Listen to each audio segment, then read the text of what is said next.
Being a good shot maker and controlling the cue ball is great, but if you're making this common mistake, you will give yourself a really hard time at the table. Would you prefer to play this shot and go all around the table to get on the 8?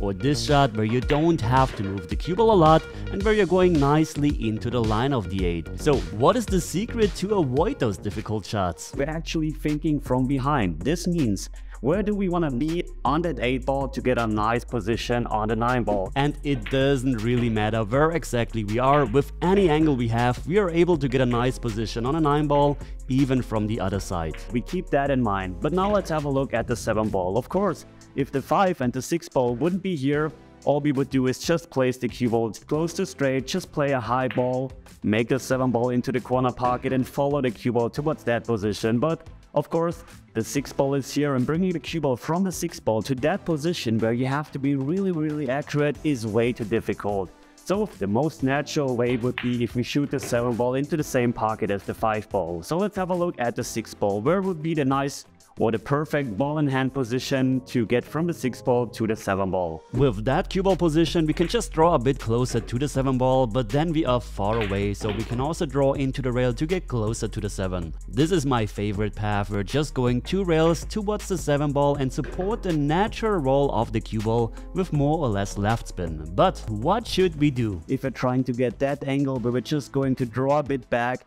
we really again need a pinpoint position on the 6 ball. And since the 5 ball is here, bringing the cue ball exactly towards here is way too difficult. So we're going for that angle here where we're actually going 1-2 rails and nicely towards the 7 ball. The first advantage is that the position zone is much bigger than having that or that angle. So we have margin for error regarding our cue ball.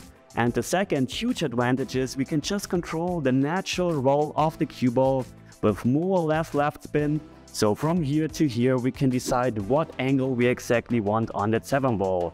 With a bit more left spin, we end up a bit flatter on that 7 ball. With less left spin, we end up with a bit more angle on the 7 ball. And then we have that perfect angle to get from the 7 ball either 1 rail towards that side of the 8 ball or 1-2 rails towards that side of the 8 ball. And now let's actually talk about where we're placing the cue ball on the 5 ball to get a nice position on the 6 ball. There are 2 realistic options. The first option is bringing the cue ball towards here, putting it not too far away from the 5 ball but close to the 5 ball. And then you were just going 1-2 rails with a nice position on the 6 ball. The good news is here, the 5 ball is so deep in that pocket that I can actually control the cue ball path with the thickness of the cut on the 5 ball. So I don't need to add any spin, just cutting it thin. Going 1-2 rails. And we will always have that angle on the 6 ball. Here would be a bit better because then it's more natural. But this is another topic. And the second option we have, which is by the way personal preference, however you prefer it, is to actually bring the cue ball towards here and then go 1-2 rails again to the same position on the table. Again, controlling the cue ball path with the thickness of the head.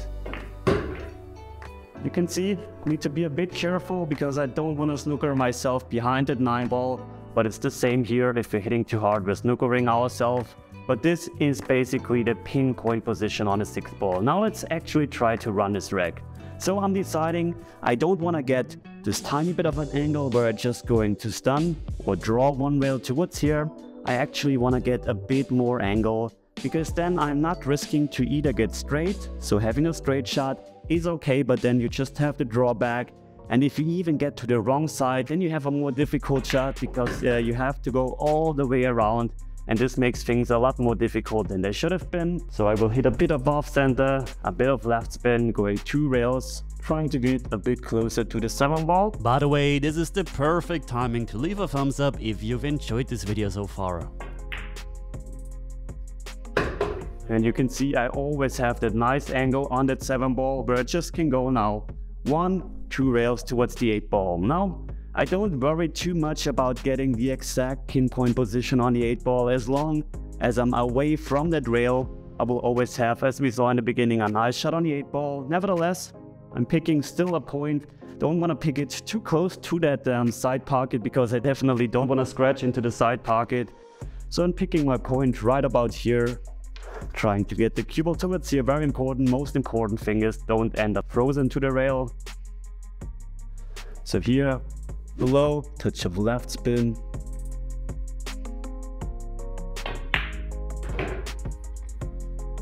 Cue ball gets away from the rail, and we have a nice shot on the 8 ball.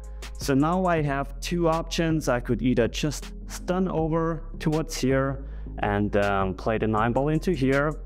I can also try to even draw the cue ball towards here. I think I'm going for the draw, trying to draw the cue ball towards here. Again, personal preference, by the way.